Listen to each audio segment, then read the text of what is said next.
şükür derd ile ülfette günüm pis geçmir. Fikir ile her gece söhbette günüm pis geçmir. Doymuram her günüm üçün ona şükranlıktan.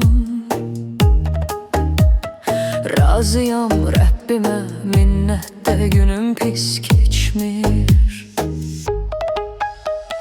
İsteyim qəsdim əziz yarıma can verməkdir. Belə xoş arzuda niyyətdə günüm pis keçmir. Dərdi hər gün çəkirəm söhbətə xəlvət yerdə. Çəksə də xeyli bu xəlvətdə günüm pis keçmir. Hər şeyim var, nəsə çatmırsa da dərdim yoxdur. Buna da min şükür əlbəttə günüm pis keçmir. Ümidim vəslə kəsilmir, ötürərkən ömrüm. Bu ümidlə hələ həsrətdə günüm pis keçmir.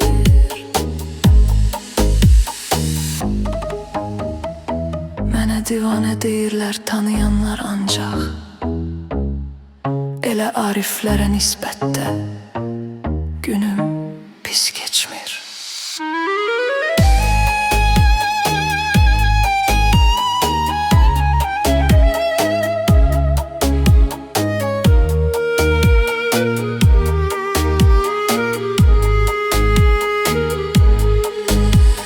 Müxtəsər yoxdur gileylənməyə haqqım, Ramin ki böyük məqsədə xidmətdə günüm pis keçmir.